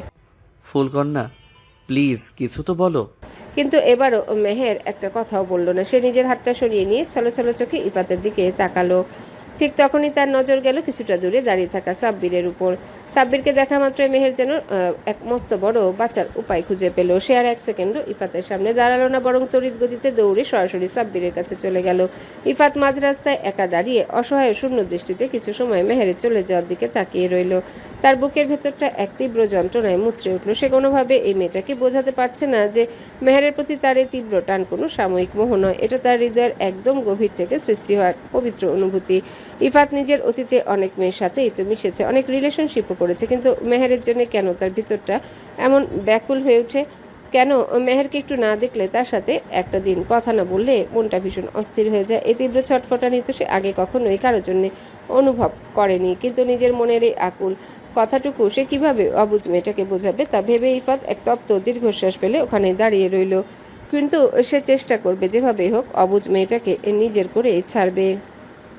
দেখতে দেখতে দীর্ঘ একটা সপ্তাহ চোখের পলকে কেটে গেল। এই এক সপ্তাহে কত কিছুই না বদলে গিয়েছে। শুধু বদলায়নি উজান মোয়ের মাঝে সম্পর্ক আর ইফাত মেহেরের মধ্যকার সেই যন্ত্রণাদায়ক দূরত্ব। মেহের গত এক সপ্তাহ ধরে টুকটাক যাও বা কথা বলতো ইফাতের সাথে, কিন্তু গত দুদিন ধরে সে একদমই কথা বলা বন্ধ করে দিয়েছে। এমনকি ইফাত রোজ তার কলেজের সামনে বাইক নিয়ে দাঁড়িয়ে থাকে বলে মেহেরের পরীক্ষা থাকা সত্ত্বেও সে গত দুদিন ধরে কলেজে যাওয়া পর্যন্ত বন্ধ করে দিয়েছে। মেহেরের এই চরম অবহেলার দূরত্ব নিতে পারছিল না ইফাত, তাই আজ সে সব বাধা ভেঙে সোজা মেহেরের ফুপুর বাসার নিচে এসে বাইক নিয়ে দাঁড়িয়ে আছে। প্রায় 1 ঘন্টা পার হয়ে গেলেও মেহের এক পলক দেখার সৌভাগ্য তার হচ্ছিল না। ঠিক তখনই দোতলার বারান্দায় এক হাতে গরম কফির মগ আর অন্য হাতে একটা বই নিয়ে এসে দাঁড়ালো মেহের। সে ছোটবেলা থেকেই ভীষণ বইপ্রেমী, বিশেষ করে বৃষ্টির দিনে কফির মগে চুমুক দিতে দিতে বারান্দায় বসে বই পড়া আর ঝিরিঝিরি বৃষ্টি দেখা তার জীবনের অন্যতম প্রিয় একটা ভালো লাগা। এখন যেহেতু একদম শেষ বিকেলে এই সময় প্রতিদিন মেহেরের ফুপাফুপি সবাই ড্রয়িং রুমে বসে চা গল্প করেন, কিন্তু আজ সারাদিন ধরে হওয়া ঝিরিঝিরি মিষ্টি বৃষ্টির কারণে আবহাওয়া বড্ড ঠান্ডা, তাই বাড়ির সবাই এখন গভীর ঘুমে আচ্ছন্ন। মেহের বারান্দার কিলে হাত দিয়ে নিচের দিকে তাকাতেই আচমকা তার নিজের বাড়ির সামনে ভর বৃষ্টির মাঝে ইফাতকে ওভাবে বাইকের উপর নিথর হয়ে বসে থাকতে দেখে চমকে উঠল। ঠিক তখনই আকাশে মেঘ ডাকলো এবং বৃষ্টির বেগ কিছুটা বাড়তে শুরু করলো। মেহের দোতলার বারান্দা থেকে চারিপাশ দেখে নিয়ে অত্যন্ত নিচু ব্যাকুল স্বরে ডাকলো, এই যে শুনছেন, এই ভর বৃষ্টির মধ্যে ওখানে ওভাবে কেন দাঁড়িয়ে আছেন? এই যে শুনছেন, এই ভর বৃষ্টির মধ্যে ওখানে ওভাবে কেন দাঁড়িয়ে আছেন? কিন্তু ইফাত মেহেরের কথার কোনো উত্তর দিল না। সে নিজের বাইকের হ্যান্ডেলে গালে হাত দিয়ে ঠিক আগের মতো এক দৃষ্টিতে দোতলার বারান্দার দিকে তাকিয়ে রইল। মেহের ওপর থেকে আরও বার কয়েক তাকে ডাকলো, তবু ইফাত যেন কানেই তুলল না। মেহের আর কোনো উপায় না পেয়ে নিজের কফির মগ আর বইটা টেবিলে রেখে পা টিপে টিপে সিঁড়ি বেয়ে ধীরে ধীরে নিচে নেমে এলো। সদর দরজার কাছে এসে এসে আবারও ইফাতকে ডাক দিল, এই যে, আপনার কি হয়েছে বলুন তো? এভাবে বৃষ্টির মধ্যে দাঁড়িয়ে ভিজছেন কেন? ভেতরে আসুন। এবার ইফাত নিজের বাইক থেকে নেমে এক নীরব পাথরের দৃষ্টি নিয়ে হেঁটে এসে মেহেরের একদম সামনে এসে দাঁড়ালো। তবে সে মেহেরের ফুপুর বাসার সীমানার ভেতরে পা রাখলো না, বাইরের বৃষ্টির মাঝেই দাঁড়িয়ে রইল। মেহের তার দিকে একরাশ রাগী দৃষ্টি নিয়ে তাকিয়ে আছে, অথচ ইফাতের মধ্যে সেই রাগের বিন্দুমাত্র ভ্রুক্ষেপ নেই। মেহের নিজের জোড়া ভ্রু কুচকে ক্ষিপ্ত গলায় জিজ্ঞাসা করল, কি হলো? কথা বলছেন না কেন? এই বৃষ্টির মধ্যে এভাবে দাঁড়িয়ে থাকার মানে কি? ইফাত নিজের ভেজা মুখটা মুছে অত্যন্ত স্বাভাবিক ও শান্ত গলায় উত্তর দিল। তোমার জন্য। আমার জন্য মানে? আমি কি আপনাকে একবারের জন্য বলেছি যে আপনি আমাদের বাসার নিচে এসে এভাবে দাঁড়িয়ে থাকবেন? হ্যাঁ। ইফাত বৃষ্টির মাঝে মেহেরের চোখের দিকে তাকিয়ে তপ্ত হেসে বলল। তুমি তো এটাও বলনি যে এখানে এভাবে দাঁড়িয়ে থাকবো না। মেহের ইফাতের মতো যে দিয়ে ছেলের কথা শুনে এক দীর্ঘ তপ্ত নিঃশ্বাস ফেলল। আকাশের মেঘ যেন আজ তাদের মনের কথার সাথে তাল মিলিয়ে ডাকছে। বৃষ্টির গতি ধীরে ধীরে আরো বাড়তে লাগলো, কিন্তু তবু ইফাত এক চুলও নড়ল না। এতে মেহের এবার বেজায় চটে গিয়ে চেঁচিয়ে উঠল। আরে আপনি পুরো ভিজে যাচ্ছেন তো, ভেতরে আসুন। এভাবে আর কিছুক্ষণ দাঁড়িয়ে থাকলে নির্ঘাত জ্বর চলে আসবে আপনার। ইফাত এবার মেহেরের মুখের দিকে এক অদ্ভুত দৃষ্টিতে তাকিয়ে ফিসফিসিয়ে বলে ওঠে। আমার কবে হবে?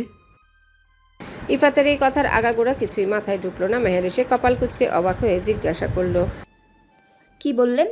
বৃষ্টির ভারী পানি ইফাতের ভেজা চুল ছুঁয়ে কপালে বেয়ে তার ধারালো নাকের ডগা দিয়ে নিচে গড়িয়ে পড়ছে।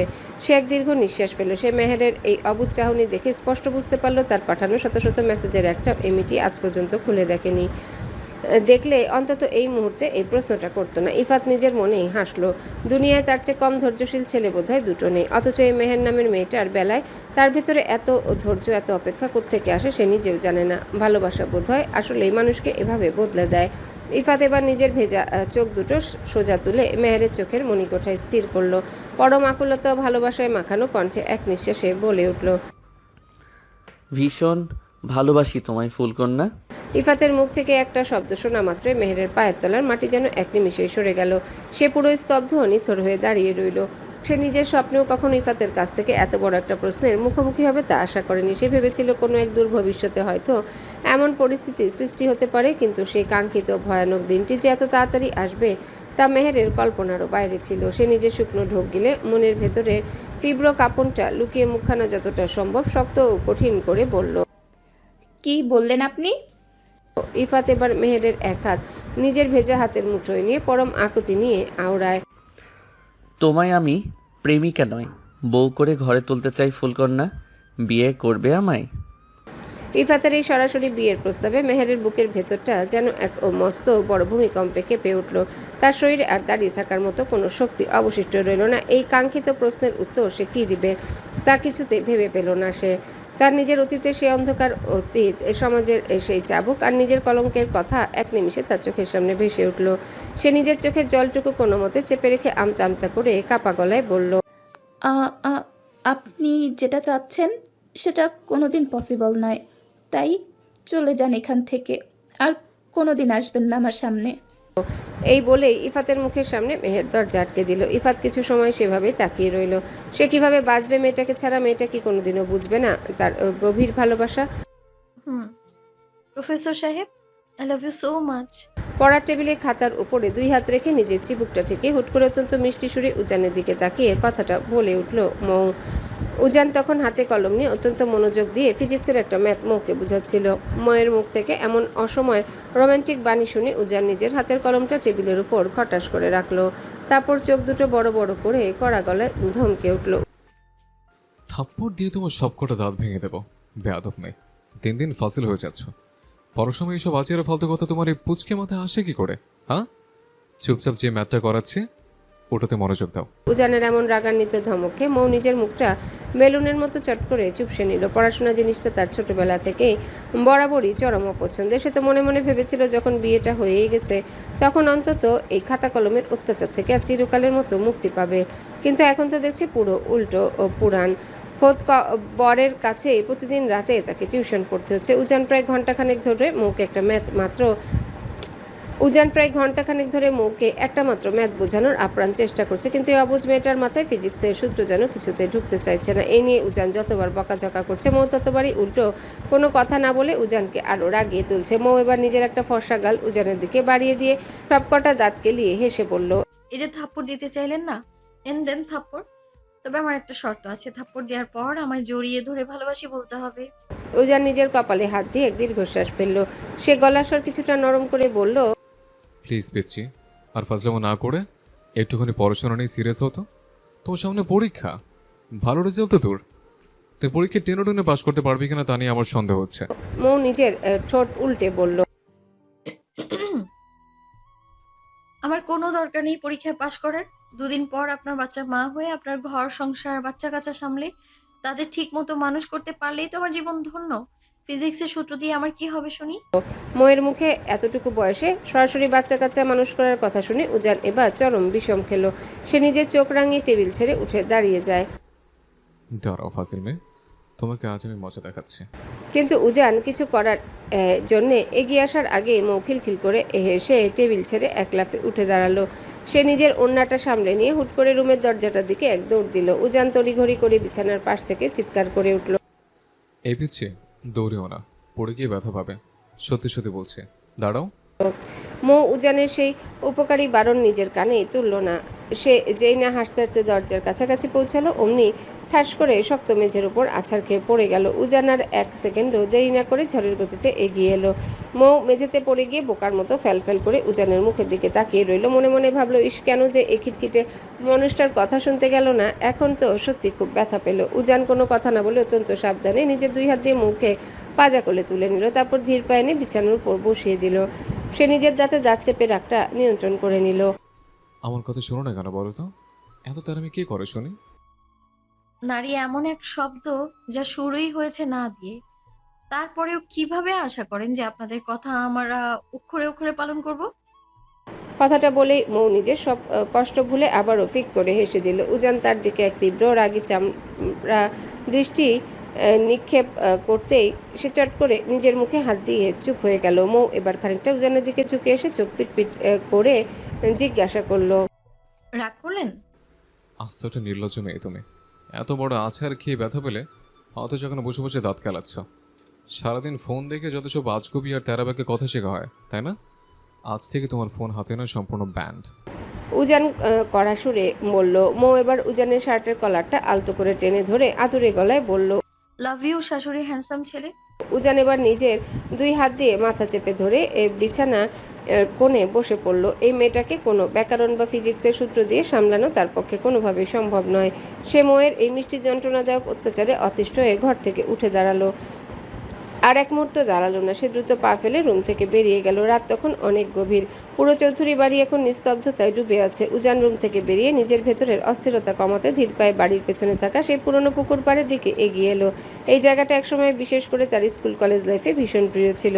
একা একা বসে চাঁদ দেখা, ডায়েরি লেখার এক মস্ত বড় আশ্রয় ছিল এই পুকুর পাড়। তবে 14 বছর আগে সেই কাল রাতের পর থেকে এখানে আর তেমন একটা আশা হয় না তার। উজান যখন পুকুর পাড়ের ঘাটে গিয়ে দাঁড়িয়ে এক দীর্ঘশ্বাস ফেললো, ঠিক তখনই তার মনে হলো পেছনে ছায়ার মতো কেউ একজন দাঁড়িয়ে আছে। সে সাথে সাথে সজোরে পিছনে ফিরে তাকালো, দেখলো মৌ ঠিক চোরের মতোই পা টিপে টিপে তার পিছু পিছু এত দূর চলে এসেছে। তাকে ওভাবে দেখে উজান নিজের জায়গায় স্থবির হয়ে গেল।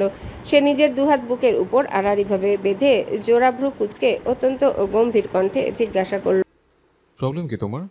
মাঝরাতে এভাবে চোরের মতো আমার পিছু পিছু আসার মানে কি? একটু আগে মাত্র আছাড় খেয়ে ব্যথা পেয়েও তোমার কি একটু শিক্ষা হয়নি?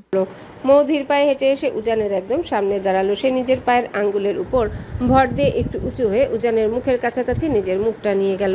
তারপর একগাল হাসি ফুটিয়ে আওড়ালো, ও আমার দুলহা যান যেখানে, ওনার এই পুচকে বউটাও ঠিক ওনার পিছু পিছু সেখানে আসবে। ফাজলামো করো না পিচ্ছি, অনেক রাত হয়েছে, এখনো রুমে যাও। যাব না, কি করবেন আপনি শুনি? দেখো পিচ্ছি, আমার মাথাটা অলরেডি গরম হয়ে আছে। দয়া করে আমার রাগটার বাড়িও না, যাও এখান থেকে। তোমার এই সারাদিনের যন্ত্রণা পাগলামি আমি আর নিতে পারছি না। উজান কথাটা কিছুটা চড়াসুরে বলতে মৌয়ের মুখের সেই চপল হাসিটা এক নিমিষে মিলিয়ে গেল।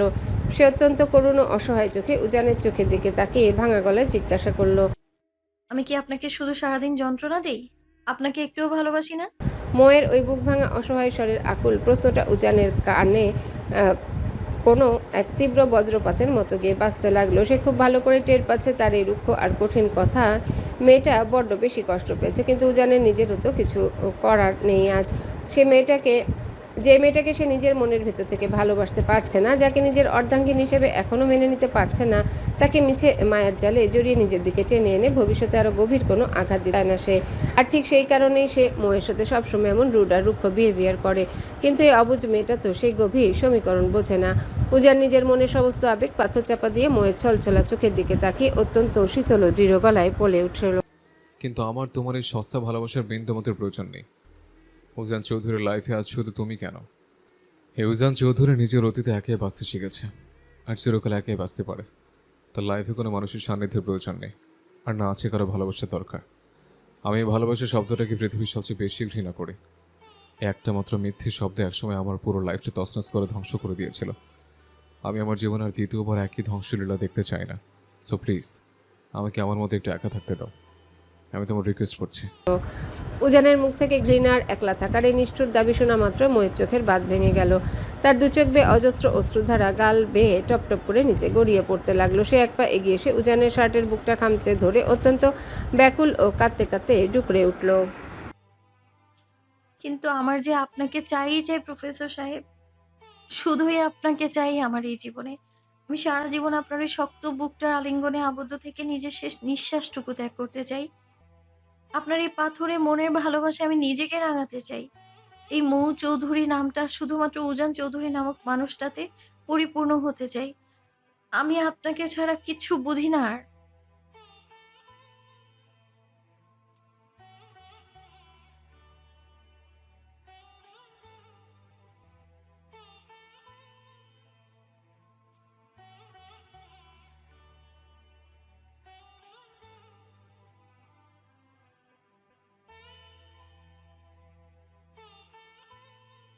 কথাগুলো বলতে বলতে মৌ কান্নায় ভেঙে পড়ল।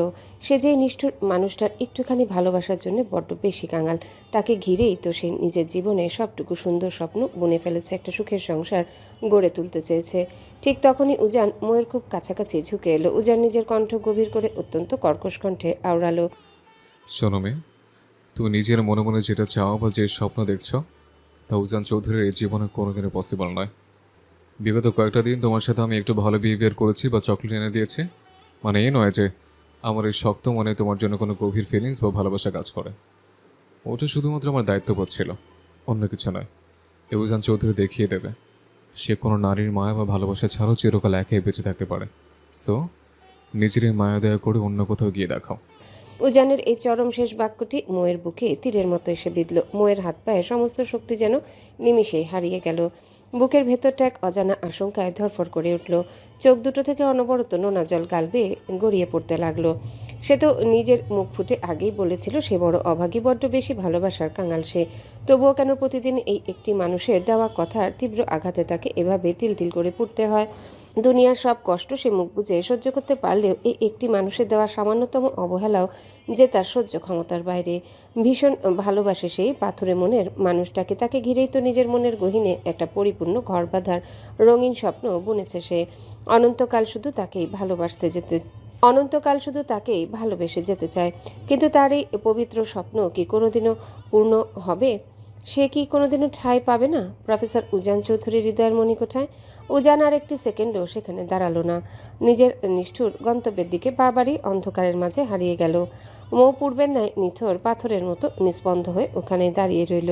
কিন্তু পরক্ষণে এক তীব্র যন্ত্রণায় তার বুকটা মোচড় দিয়ে উঠল। যন্ত্রণা তীব্র বেগ সহ্য করতে না পেরে সে ওখানেই শক্ত মেঝের উপর লুটিয়ে পড়ল। বুকটা যেন ফেটে যাচ্ছে তার। অথচ ময়ের ওভাবে মাটিতে লুটিয়ে পড়ে যাওয়ার পরেও উজান একবারের জন্য পিছনে ফিরে তাকালো না।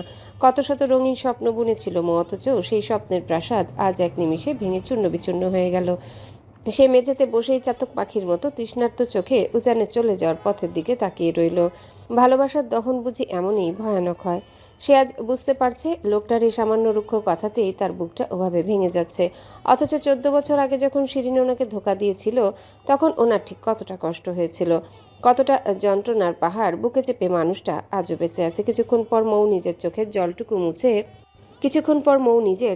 জলটুকু মুছে অত্যন্ত ক্লান্ত ধীর পায়ে নিজের রুমের দিকে হেঁটে গেল। নিস্তেজ অবশ শরীরটা বিছানার এক কোণে এলিয়ে দিল সে। তবে প্রতিদিনের মতো আজ আর সে উজানের ব্যবহৃত বালিশটার দিকে হাত বাড়ালো না। মানুষটাকে জড়িয়ে ধরে ঘুমানো সেই চিরচেনা অভ্যাসটা আজ সে জোর করে চেপে রাখলো।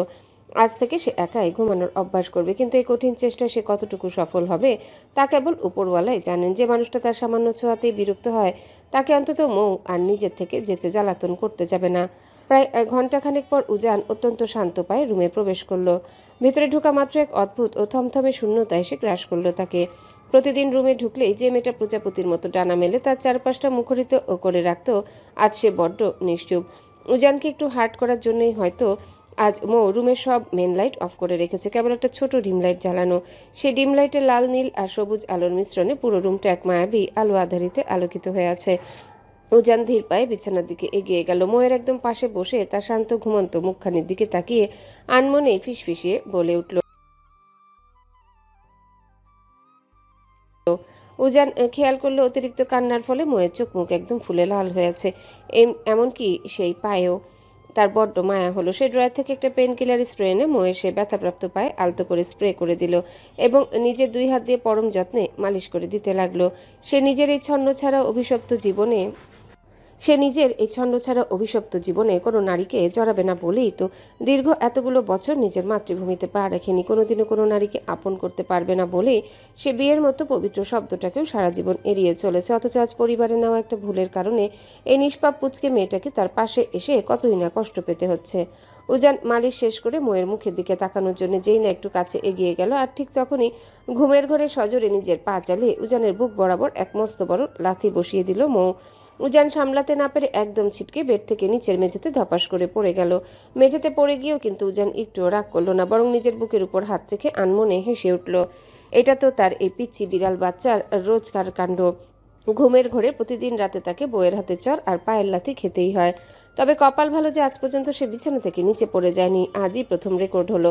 অথচ এই অবুঝ মেয়েটা নিজেই জানে না সে গভীর ঘুমের ঘরেও তার এই গম্ভীর প্রফেসর বরটাকে কতটা ভালোবাসায় আর অত্যাচারে জ্বালাতন করে রাখে। অবশ্য এতে উজান বিন্দুমাত্র বিরক্ত হয় না, বরং এক অদ্ভুত সুখানুভূতি তার ভেতরে কাজ করে। উজান মেঝে থেকে ধীরে ধীরে উঠে দাঁড়ালো, তারপর আবারও বিছানায় এগিয়ে গিয়ে অত্যন্ত সাবধানে মৌয়ের নরম কোমরটা নিজের শক্ত দুহাতে আঁকড়ে ধরলো এবং এক হ্যাচকা টানে তাকে নিজের চওড়া বুকের মাঝে জড়িয়ে নিল। উজানের সেই পরিচিত উষ্ণ ছোঁয়া পাওয়া মাত্রই মৌ ও ঘুমের ঘোরে এক তৃপ্তির নিঃশ্বাস ফেলে কোনো এক অবুঝ পাখির বাচ্চার মতো উজানের বুকের ভেতর নিজের পরম সুখ খুঁজে নিয়ে শান্ত হয়ে গেল। পরের দিন সকাল, উজান নিজের কালো বাইকটা নিয়ে জেইনা ভার্সিটির মেন গেট দিয়ে ভেতরে ঢুকলো। অমনি ক্যাম্পাসের সাধারণ স্টুডেন্ট থেকে শুরু করে লেডি টিচাররা পর্যন্ত সবাই হা করে তার দিকে তাকিয়ে রইল। করিডোরের এক কোণে দাঁড়িয়ে আড়াল থেকে উজানের এই রাজকীয় এন্ট্রি আর মেয়েদের ওই হা করে তাকিয়ে থাকা পাহারা দিচ্ছিল মৌ। মুখে সে কাল রাতে বলেছিল বটে যে উজানকে আর বিরক্ত করবে না, কিন্তু এই পাগল মানুষটাকে চোখের আড়াল করে রাখা কি তার পক্ষে সম্ভব? সকালবেলা ঘুম থেকে ওঠার পরও সে উজানকে ইচ্ছা মতো জ্বালিয়ে এসেছে, আর এখন আবার এখানে চোরের মতো লুকিয়ে পাহারা দিচ্ছে। মৌয়ের মতে বাইরের এই ডাইনি মেয়েগুলোর অনেকগুলো চোখ তার হ্যান্ডসাম বরের উপর লোলুপ দৃষ্টিতে তাকিয়ে আছে, কিন্তু এই মিসেস উজান চৌধুরী বেঁচে থাকতে ওসব অন্য মেয়েদের ডাল গলতে সে কিছুতে দিবে না। উজান বাইকটা পার্কিংয়ে রেখে নিজের পার্সোনাল কেবিনের দিকে যেই না পা বাড়াবে, ঠিক তখনই ঝড়ের গতিতে এসে তার সামনে পথ আগলে দাঁড়ালো শিরিন। শিরিনও আসলে এই একই কলেজের নতুন জয়েন করার ম্যাম। অবশ্যই স্বনামধন্য কলেজে তার জয়েন করার একমাত্র প্রধান কারণই হলো উজান চৌধুরী। উজানকে যে কোনো মূল্যে নিজের জীবনে ফিরিয়ে পাওয়ার এক নতুন কুৎসিত উপায় এটি। শিরিন আজ একটা জমকালো লাল রঙের শাড়ি পরে চড়া মেকআপ নিয়ে একদম সেজেগুজে উজানের সামনে এসে দাঁড়ালো। উজান ধীর পায়ে হেঁটে আসছিল, কিন্তু শিরিনকে সামনে দেখা মাত্রই সে তার দিকে এক পলক না তাকিয়ে সোজা তাকে পাশ কাটিয়ে চলে গেল। পুরো করিডোরে বেশ কয়েকজন স্টুডেন্ট আর স্টাফ তাদের দিকে তাকিয়েছিল, ফলে সবার সামনে এমন উপেক্ষায় চরম অপমান বোধ করলো শিরিন। সে রাগে ক্ষোভে আর দুঃখে আবারও তড়িৎ গতিতে উজানের পিছু নিল এবং সোজা তার পার্সোনাল কেবিনে গিয়ে পৌঁছালো। উজান নিজের কেবিনে ঢুকে সবেমাত্র চেয়ারে হেলান দিয়ে বসেছিল, ঠিক তখনই অনুমতি ছাড়া ধরফড় করে রুমে আগমন ঘটল শিরিনের। তাকে ভেতরে ঢুকতে দেখা মাত্রই উজানের জোড়া ভ্রু কুঁচকে কপাল চওড়া হয়ে গেল। সে নিজের চোখে সানগ্লাসটা টেবিলের উপর রেখে রাগান্বিত দৃষ্টিতে বাঘের মতো গর্জন তুলে চেঁচিয়ে উঠল। এই কাল নেগিনি, তুই কার পারমিশন নিয়ে আমার পার্সোনাল কেবিনে ঢুকেছিস? হ্যাঁ, তোকে কি আমি এখানে আসার রাইট দিয়েছি? Just get out. শিরিন উজানের এমন রুক্ষ ব্যবহারে বিন্দুমাত্র দমে না গিয়ে উল্টো নিজের ওড়নাটা ঠিক করে বলল, জাস্ট শাট আপ উজান। তুমি সব সময় আমার সাথে এমন মিসবিহেভ কেন করো বলো তো? আমি মানলাম 14 বছর আগে তোমাকে ছেড়ে চলে যাওয়ার জন্য তুমি বড্ড বেশি কষ্ট পেয়েছিলে, তাই বলে আজ এত বছর পরও তুমি আমার সাথে রোজ এমন থার্ড ক্লাস আচরণ করবে? উজান নিজের চেয়ার ছেড়ে বিদ্যুৎ গতিতে টেবিলের ওপাশে এসে দাঁড়িয়ে কড়া গলায় থমকে উঠল। You just shut up Shirin. তোর মতো একটা চরিত্রহীন আর খচ্চর মেয়ে চলে যাওয়ার জন্য উজান চৌধুরী নিজের লাইফে কোনোদিন 1 সেকেন্ডের জন্য কষ্ট পায়নি, মনে রাখিস। সো বেশি নাটক না করে এখনই আমার কেবিন থেকে দূর হ। Just get out from here. কিন্তু উজানের এই সিংহসুলভ রাগী কণ্ঠস্বরেও শিরিনের মাঝে কোনো ভ্রুক্ষেপ হলো না। সে নিজের জায়গায় নির্লজ্জের মতো দাঁড়িয়ে রইল। হঠাৎ করে সে আরো এক পা এগিয়ে গিয়ে উজানের একদম গা ঘেঁষে দাঁড়ালো। এত রেগে যাচ্ছ কেন বেবি? আমি তো তোমায় আজও ঠিক আগের মতোই ভালোবাসি। চলো না, অতীত ভুলে আমরা দুজনে আবারও নতুন করে সবকিছু শুরু করি। ভালোবাসি আর নতুন করে শুরু করার ওই নির্লজ্জ প্রস্তাব শোনা মাত্রই উজানের মাথার রগ দপদপ করে উঠল। সে আর এক মুহূর্ত নিজের রাগ নিয়ন্ত্রণ করতে পারল না। বিদ্যুৎ গতিতে এগিয়ে গিয়ে নিজের এক হাত দিয়ে শিরিনের গলা শক্ত করে চেপে ধরে তাকে দেয়ালের সাথে ডলে ধরল উজান। নিজের দাঁতে দাঁত পিষে চোখ দুটো লাল করে কটমট স্বরে বলল, এই কাল না গেনি ভালোবাসি ওয়ার্ডটা যদি তোর এই অপবিত্র মুখ দিয়ে আর একটা বড় রিপিট করিস, তবে তোকে আমি এখানে খুন করে মাটিতে পুঁতে ফেলবো। আর তুই কি বললি, সবকিছু নতুন করে শুরু করবি? Like seriously? তোর কি মনে হয় প্রফেসর উজান চৌধুরীর তোর মতো একটা অন্যের ফেলে দেওয়া সেকেন্ড হ্যান্ড জিনিসের প্রতি বিন্দুমাত্র কোনো ইন্টারেস্ট বা রুচি আছে? উজান শিরিনের মুখের একদম কাছে নিজের মুখটা নিয়ে তীব্র উপহাসের সুরে আবারও আওড়ালো, যেখানে আমার নিজের ঘর অলরেডি একটা লাল টুকটুকে আসমানের ডানাকাটা পরির মতো বউ রাজত্ব করছে, সেখানে আমি তোর মতো একটা থার্ড ক্লাস আর সস্তা মেয়ের দিকে চোখ তুলে তাকাবো? এটা তুই তোর এই গোবর ভরা মাথায় ভাবলে কিভাবে শুনি? শিরিন উজানের এই লোহার মতো শক্ত হাতের খাঁচায় আটকে গিয়ে দম বন্ধ হওয়ার উপক্রম হলো। সে নিজেকে ছাড়ানোর জন্য মরিয়া হয়ে ছটফট করতে লাগলো। উজান তাকে এক ঝটকায় দূরে ছুঁড়ে মারলে সে মেঝেতে গিয়ে পড়ে গিয়ে কোনো মতে নিজের গলা চেপে ধরে কাশতে লাগলো। হঠাৎ করে উজানের মুখ থেকে নিজের ঘরের বউ আর আসমানের পরীর কথা শোনা মাত্রই শিরিন আকাশ থেকে পড়ার মতো তীব্র চমকে সোজা হয়ে তাকালো। উজান চৌধুরী বিয়ে করেছে অথচ সে নিজেই এই খবর জানে না। সে বড় বড় চোখ করে জিজ্ঞাসা করলো, হ্যালো বন্ধুরা, পরবর্তী পার্ট খুব তাড়াতাড়ি আসবে, তো সবাই অপেক্ষায় থাকো। আর চ্যানেলটি যারা এখনো সাবস্ক্রাইব করোনি তারা পরবর্তী পার্ট দেখার জন্য চ্যানেলটি সাবস্ক্রাইব করে রেখো। ধন্যবাদ সবাইকে, আমাদের সাথেই থেকো।